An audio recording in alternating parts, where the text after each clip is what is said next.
Tanjung Tanah Datar. Mau lihat kerajaan-kerajaan yang ada di Sumatera Barat? Yuk, cus.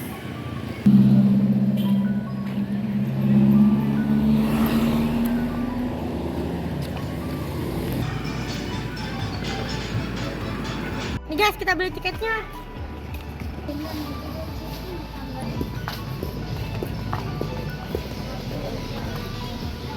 Nih guys, tiketnya. Harga tiketnya untuk dewasa itu 15.000. Nah, untuk anak kecil itu 7.500. Ayo guys, kita masuk ke dalam.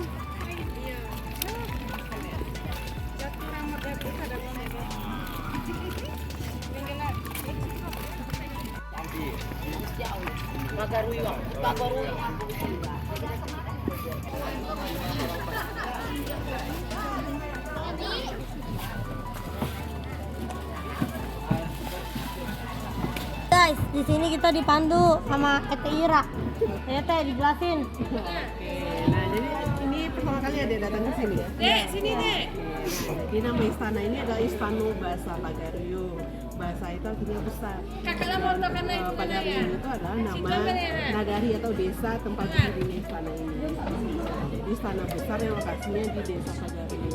Desa menjadi Kesultanan Pagario itu pada tahun 1560. Tahun kebangunan dan Sosoknya 1922. Ini masih bakar itu dimundurkan Panglima ke belakang. Katanya itu untuk halang juga supaya hal-hal itu tidak terjadi lagi dengan memindahkan lokasi. Ini dimundurkan ke belakang. Tiang-tiang ini selalu ada 72 tiang sampai lantai 3 dan areal dapur. Itu bermakna ada 72 nagari atau desa yang ada di Minangkabau. Jadi masing-masing desa itu akan memberikan satu batang tiang. Tiang yang paling besar di tengah yang warna putih. Nah itu tiang utamanya disebut Tonggak Tuwo.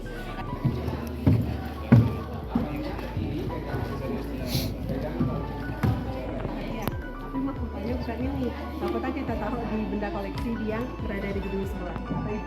Jadi ada 4 paku. Kalau warna hitam itu datu atau di mama itu bagian ada.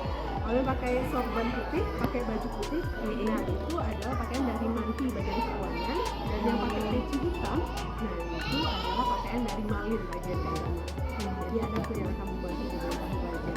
Kami negara pertama di sini, atau Jamba. Jadi makan pakai jurang ini namanya makan bajamba, makan timur, barat, dan selatan. Makannya, nah tiga sebelah sini. Tadi itu jumlah tirainya ada 7 lembar dan berwarna-warni. Karena sesuai dengan filosofi orang Minang berkata alam tak kambang jadi guru. Orang Minang itu belajar ke alam. Langit 7 tingkatan, warna pelangi 7, suka neraka 7, dalam seminggu 7. Jadi angka ganjil atau angka 7 itu dianggap angka yang baik. Maka dibuatlah 7 lembaran dan berwarna-warni. Dan nanti kalau misalkan lagi kira istirahat rajanya, ini akan ditutup. Terus benda ini namanya bantaga, geser ke tengah. Untuk yang sudah menikah. Mereka yang sudah menikah. Jadi akan tidur bersama pemuda yang lain. Jadi nantinya akan diajar mandi. Nah, jadi kalau Caniago itu sistem pemerintahnya demokrasi, dan kalau rumah gadangnya itu dia nggak pakai anjungan, jadi lantainya rata karena musyawarah untuk mufakat. Tirai warna kuning itu rumah dengan itu bombangnya sama. Lantai 2 untuk anak gadis sebagai belum menikah. Jadi kenapa lantainya kecil supaya jadi jalannya keluar.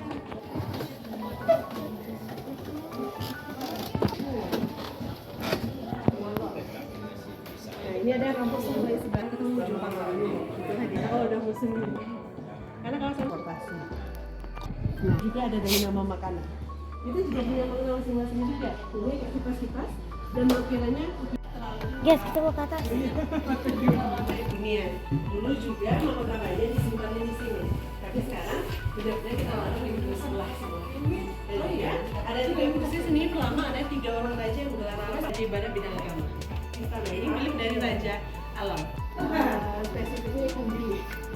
Nah ini nih, nah, nyari nih Teh, nih nyari nih. Dari pertama datang ke sini Sampai nangis, sampai nangis. banyak tuh yang jualan di sana, ada pensi juga nanti bisa nyobain.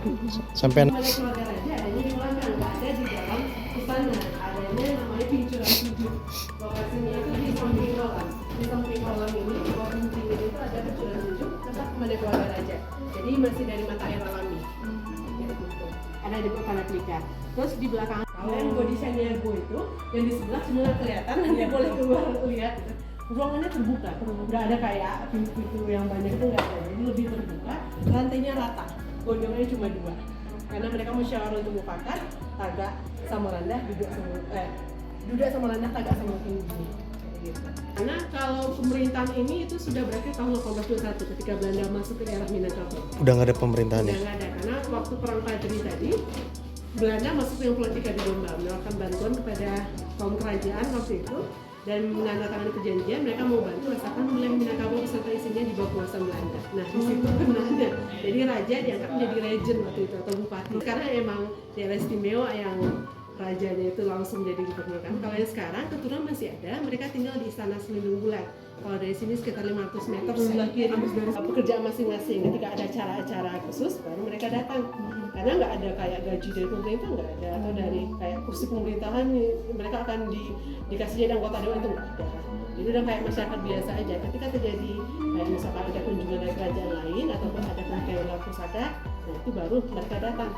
Jadi ada yang jadi pensiunan dokter kerjanya, ada yang jadi dosen.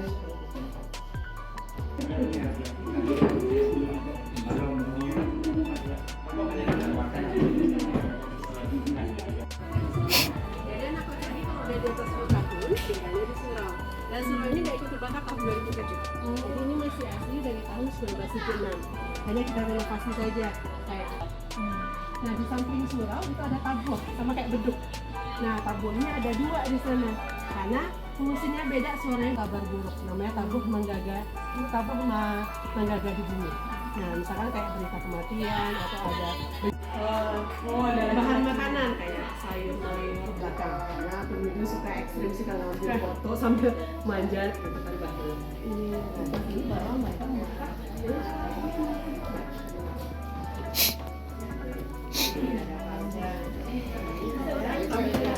Minum kopi dan teh. Kalau sekarang yang terkenal kan ada kopi daun, kopi yang berasal dari daunnya kopi.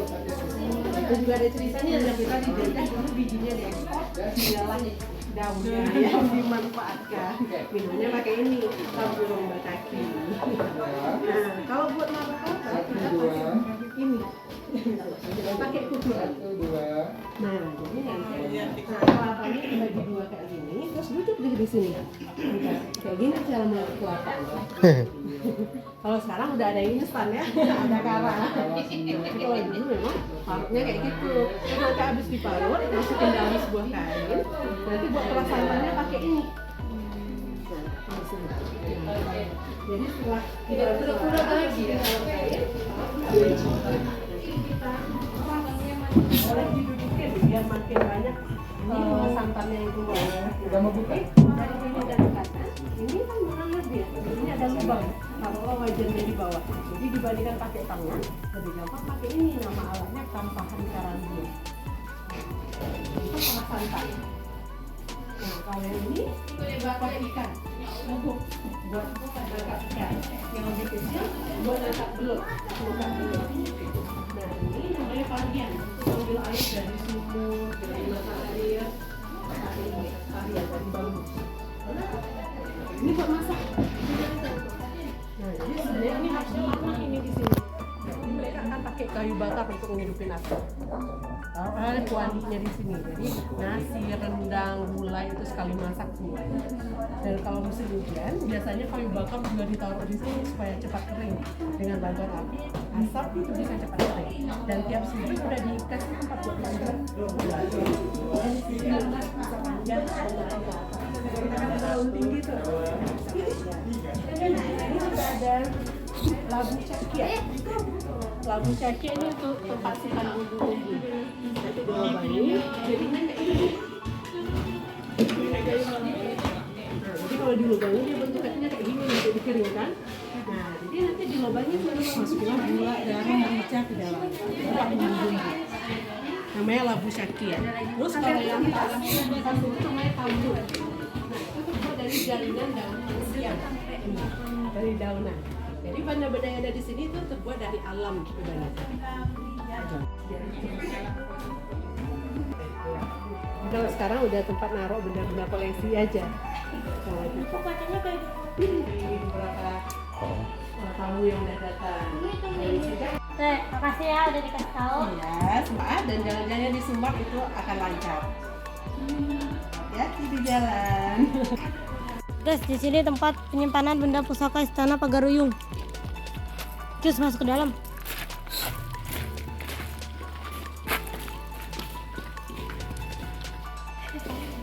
Nah itu namanya apa? Sape ya, kayak sape. Di sini kak, dari sini. Oh ada tulisannya tuh.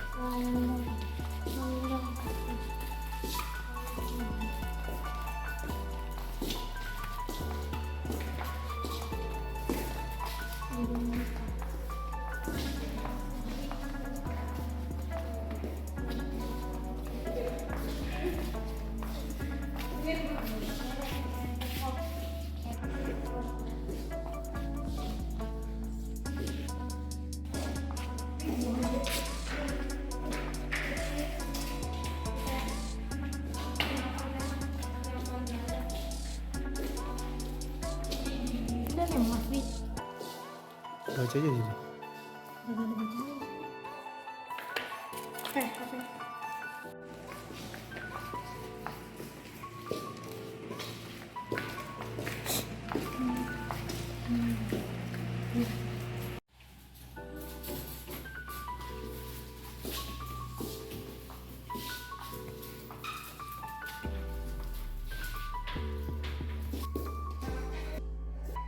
Jadi guys, banyak benda-benda unik dan pusaka yang bisa kita lihat tadi yang menggambarkan kebudayaan Minangkabau. Bagaimana guys? Seru nggak? Itulah singkat kerajaan Minangkabau yang saat ini hanya tinggal sejarah. Karena sudah runtuh pemerintahannya di dalam di masa Hindia Belanda. Seperti biasa, cinta sejarah karena Indonesia kaya karena sejarah. Terima kasih sudah menyaksikan ya. Dah.